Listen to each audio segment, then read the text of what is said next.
I know, dear brothers and sisters, that in the church, in our fellowship, the most difficult thing for us to bear is what other people say about us. చూడండి, మన సమాజాల్లో మనము సహించేదానికి చాలా కష్టమైన విషయం ఏంటంటే ఇతరులు మనల్ని గురించి ఏం చెప్తున్నారు అనేది సహించడం చాలా కష్టం. All the fights among Christian believers starting with what the other person has said. కాబట్టి క్రైస్తవ విశ్వాసుల మధ్యలో జరిగే జగడాలన్నిటికీ మూలం ఏంటంటే ఇతరులు వారిని గురించి ఏమంటున్నారన్న దాంతో ఆరంభమవుతుంది. They told the Lord Jesus, you are a greedy man. కాబట్టి వాళ్ళు యేసు ప్రభువు దగ్గరికి వచ్చి నువ్వు చాలా ఆశపోతువయ్యా అన్నారు. And you are a wine bibber. నీవు త్రాగుబోతు అన్నారు. So that is what they said. అది ఆ మాటలు మాట్లాడారు వాళ్ళు. But the Lord Jesus endured such contradiction. అయితే వారు చేసిన తిరస్కారాన్ని యేసు ప్రభువు వారు ఓర్చుకున్నాడు. Many sinners were converted. చాలా మంది పాపులు మార్పు చెందారు. Many sinners became righteous people. చాలా మంది పాపులు నీతిమంతులయ్యారు. You know how Zacchaeus' life was transformed. జక్కయ్య జీవితం ఎలా రూపాంతరపరచబడిందో మీకు తెలుసు. So dear brothers and sisters, ప్రియ సోదరి సోదరులారా, if you want your life to be a blessing, నీ జీవితం ధన్యకరంగా ఉండాలని తలస్తే you must be willing to quietly endure what other people say about you. ఇతరులు నిన్ను గురించి ఏమి మాట్లాడుకుంటున్నా మౌనంగా ఓర్పుతో సహించే వ్యక్తిగా నువ్వు ఉండాలి. Has anyone called you a glutton recently? ఈ మధ్య కాలంలో ఎవరైనా ఒరే తిండిపోతా అని పిలిచారా నిన్ను? Has anyone said you are a greedy man? నీవు చాలా దురాశపరుడు అని ఎవరైనా పిలిచారా? What is your response? నీ ప్రతిస్పందన ఎలా ఉంది? Have you shouted back? వెనక్కి తిరిగి నువ్వు కూడా కేకలేసేసావా? I will show you who the greedy man is. ఆ తిండిపోతే ఎవడో నీకు చూపిస్తాను అన్నావా? Very difficult for us to accept what others say. ఇతరులు మన గురించి ఏం చెప్తారో అన్న మాటలు స్వీకరించడం చాలా కష్టం. But very often what others say is correct about us. కొన్నిసార్లు చాలా సార్లు ఇతరులు మన గురించి ఏం చెప్తారో అది వాస్తవమై ఉంటుంది కూడా. But not so about the Lord Jesus. అయితే యేసుప్రభు విషయంలో అది ఆ రీతిగా కాదు. Those things were false. అవన్నీ అబద్ధాలే. But the Lord accepted it. అయినా యేసుప్రభు అంగీకరించాడు. He kept quiet. ఆయన మౌనంగా ఉండిపోయాడు. He continued to serve the man. ఆయన ఎడతెక్కకుండా మానవులకు సేవ చేస్తూనే వెళ్ళాడు. He continued to pray for them. ఎడతెక్క వారి నిమిత్తం ప్రార్థిస్తూనే వెళ్ళాడు. He did not write it down in his diary. ఆయన డైరీలో నువ్వు ఇలా అంటావా అని రాసుకోలేదు. Today on this date, ఈ దినాన పలానా దినాన this brother called me a greedy man. ఈ సహోదరుడు నన్ను తిండిపోతని తిట్టాడు. So after 10 years also, 10 సంవత్సరాల తర్వాత కూడా I can take out the diary మళ్ళా ఆ డైరీ తీసుకుంటే and show them. వాళ్ళకి చూపించొచ్చు. See, this is what you told me. ఆ రోజు నువ్వు ఇలా తిట్టావు కదా నన్ను. This is how we behave. నువ్వు ఇలా ప్రవర్తించావు. We are not a burnt sacrifice. మనము అలాంటప్పుడు దహన బలి కాలేము. We are not enduring patiently. మనము ఓర్పుతో సహించిన వారం కాము. We are having a different kind of Christianity. మనము భిన్నమైన క్రైస్తవ జీవితాన్ని కలిగిన వారం. Our life is not like the Lord Jesus. మన జీవితము యేసుప్రభువారిని పోలిన జీవితం కాదు. He is the true burnt sacrifice. ఆయన నిజమైన దహన బలి. We must learn from him. ఆయన యొద్ద నుండి మనం నేర్చుకోవాలి. John 7:53. యోహాను సువార్త 7:53. యోహాను సువార్త 8వ అధ్యాయం 53వ వచనం. Every man went unto his own house. అంతటా ఎవరి ఇంటికి వారు వెళ్ళిరి. We see that as a end of a day. అది దినం యొక్క ముగింపుగా కనబడుతుంది. But the chapter is divided in the wrong place. అయితే ఈ అధ్యాయం అనేది కాని చోట విభాగించబడింది. Chapter 8 verse 1. 8వ అధ్యాయం 1వ వచనం. Jesus went unto the Mount of Olives. యేసు ఒలీవల కొండకు వెళ్ళాను. Those two verses must be together. ఆ రెండు వచనాలు ఒక్క వచనంగా కలిసి ఉండాలి. Every man went unto his own house. ప్రతి మనుషుడు తన ఇంటికి తిరిగి వెళ్ళాడు. Where did the Lord Jesus go? యేసు ప్రభువు వారు ఎక్కడికి వెళ్ళారు? Mount of Olives. ఆయన ఒలీవల కొండకు వెళ్ళారు. That means nowhere to go. ఆయనకు వెళ్ళడానికి ఎక్కడ చోట్లేదు. No one has invited him. ఎవరు తను ఆహ్వానించలేదు. They came to him. ఆయన దగ్గరకు వచ్చారు. He taught in the temple. దేవాలయంలో వారికి బోధించాడు. Very good teaching. చాలా మంచి బోధలు చేశాడు. After they said no man ever spoke like this man. ఈ మనుషుడు మాట్లాడినట్టుగా ఏ మనుషుడు మాట్లాడలేదు అన్నారు. They enjoyed for a season to sit under his teaching. ఆయన బోధలు వినడానికి సంతోషంగా ఆయన చుట్టూ చేరి వచ్చారు. When the night time came, రాత్రి రాగానే they all said, "Good night, Lord Jesus. We are going. Good night." కాబట్టి రాత్రి అన్నారు, ప్రభా యేసయ్య గుడ్ నైట్, మా ఇంటికి మేము They వెళ్ళిపోతున్నాం went to అన్నారు. their own houses, వారి వారి ఇళ్ళకి వాళ్ళు వెళ్ళిపోయారు. leaving the Lord Jesus alone. యేసు ప్రభువారిని ఒంటరిగా వదిలిపెట్టి The Lord Jesus went to the Mount of Olives, యేసు ప్రభువారు చేసేది లేక ఒలీవల కొండకు వెళ్ళిపోయారు. maybe under a tree that he sat. బహుశా ఆయన చెట్టు క్రింద కూర్చొని ఉండవు. A few occasions we find him going to a house, చూడండి, కొన్ని సందర్భాల్లో ఆయన ఆ ఇళ్ళకి వెళ్ళినట్టు కనబడుతుంది. but we find him spending the night in the Mount of Olives. అయితే రాత్రులు మాత్రం ఒలీవల కొండల్లో గడిపినట్టుగా That కనబడుతుంది. is how he endured the contradiction of sinners. ఆ రీతిగా పాపాత్ములు చేసిన తిరస్కారాన్ని ఆయన ఓర్చుకున్నాడు. Ungrateful people. కృతజ్ఞత లేని ప్రజలు. What happened the next day? మరుసటి దినాన్ని ఏం జరిగేది? John 8:2. యోహాను సువార్త 8. Look at what happened. ఏం జరిగిందో చూడండి.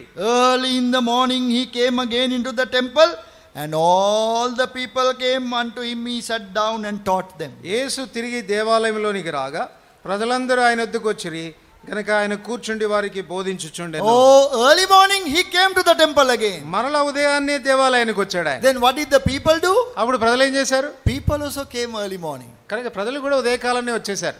They were coming and saying, "Good morning. కాబట్టి మళ్ళా వచ్చి యేసయ్య గుడ్ మార్నింగ్ Good అంటున్నారు. morning, Lord Jesus. యేసు ప్రభా గుడ్ మార్నింగ్ అంటున్నారు. Please teach us now again." మళ్ళా చెప్పయ్యా మాకు బోధలు చేయన్నారు. The story is very sad. ఈ కథ చాలా విచారంగా కనపడు. The Lord Jesus was coming down from the Mount of Olives. యేసు ప్రభువారు ఒలీవల కొండ మీద నుంచి వస్తున్నాడు. He was very hungry. ఆయనకి చాలా ఆకలి ఉంది. Nobody was giving him anything. ఆయనకి ఎవరు ఏమీ పెట్టలేదు. He went in near a tree ఆయన ఒక చెట్టు క్రింద కూర్చున్నాడు. to find some fruit. ఏదైనా ఫలం దొరుకుతుంది. There was no fruit in the tree. ఆ చెట్టులో ఫలాలేమీ లేవు. Dear brothers and sisters, ప్రియ సోదరి సోదరులారా, if the Lord Jesus had been given dinner, ఒకవేళ యేసుక్రీస్తు ప్రభువారికి విందు ఇచ్చి ఉంటే he wouldn't have been so hungry in the morning.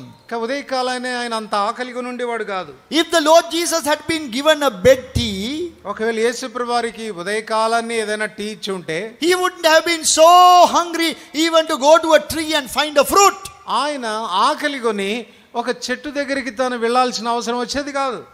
What about us? మన విషయం ఏంటి? We go to some place. మనం ఏదైనా ప్రదేశానికి వెళ్తాం, We go to preach. బోధించడానికి వెళ్తాం. They have to give us everything. మనకంతా వాళ్ళు ఇవ్వాలా. If they don't give us good food, మంచి భోజనం పెట్టకపోతే, if the bed tea is not given, ఉదయకాలాన్ని కాఫీ గాని ఇవ్వకపోతే, if everything is not looked after ఒకవేళ సరిగా చూసుకోకపోతే, and given good money also, డబ్బు కూడా సరినంత ఇవ్వకపోతే, what do we say the next time? మరుసటిసారి ఏమంటాం? I have no burden to go there. సోదరుడు అక్కడికి వెళ్ళాలని That's భారం what we will రావట్లేదు. say. భారం They రావట్లేదు. will send you a letter again. వాళ్ళు మళ్ళా నీకు ఒక వర్తమానం పంపిస్తారు. Please come and teach us the Bible. దయచేసి వచ్చి బైబిల్ బోధించండి మాకు. We say, మనం అంటాము, sorry, I have no leading to come to you. క్షమించండి, మీ దగ్గరికి రావడానికి నాకు నడిపింపు రావట్లేదు. It is not the heart that is speaking, but the stomach is speaking. చూడండి, మాట్లాడేది హృదయం కాదు, కడుపు మాట్లాడుతుంది. They know that by going there you cannot get anything. వాళ్ళ ఉద్దేశం ఏంటంటే అక్కడికి పోతే ఏమీ దొరకదని వాళ్ళ These ఉద్దేశం. people are not giving anything. ఈ మనుషులు ఏమి ఇవ్వట్లేదు సరిగా. These are ungrateful people. వీళ్ళు అసలు కృతజ్ఞత లేని వాళ్ళు. I will not go there. నేను అక్కడికి పోను. I will not go there hereafter. ఇక్క మీదట అక్కడికి పోనే But phone. what did the Lord Jesus do? యేసు ప్రభు ఏం చేశారు? Next day early morning he came. ఉదయకాలాన్నే మరలా ఆయన తిరిగి వచ్చాడు. They didn't say, "Oh, these people all went to their own house leaving me." కాబట్టి ఆయన ఇట్లా అనుకోలేదు, వీళ్ళు రాత్రి నన్నంతా ఒంటరిగా వదిలిపెట్టి వెళ్ళిపోయిన వాళ్ళు. No one invited me for food. ఒక్కడైనా భోజనం పెడతాను రమ్మని లేదు. I am hungry. నాకు బాగా ఆకలి కొని ఉన్నాను. With hunger he began to teach them.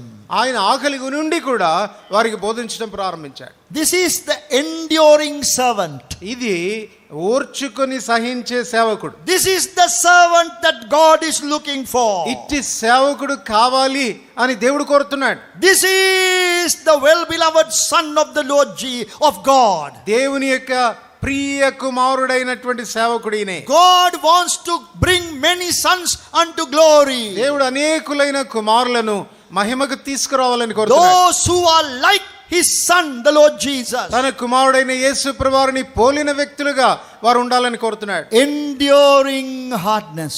ఆయన ఆ కష్టాన్ని సహించిన వాడు. That is the exhortation of Paul to Timothy. అపోస్తలుడైనటువంటి పౌలు తిమోతికి ఇచ్చిన హెచ్చరిక ఇది. We must be like that, dear brothers and sisters. ప్రియ సోదరి సోదరులారా, మనం ఆ రీతిగా ఉండాలి. This is the message of Leviticus chapter 1. లేవి మొదటి అధ్యాయంలో చెప్పబడుతున్న వర్తమానం ఇది. In the first animal that was allowed, prescribed for the burnt sacrifice, దహన బలిగా అర్పించబడే పశువులుగా చెప్పబడిన మొదటి జంతువు ద్వారా ఈ పాఠం was the bull, the ox, అది గోవుల సంబంధమైనదై ఉండాలి. the burden bearer, అది భారము భరించే పశువు, enduring patiently.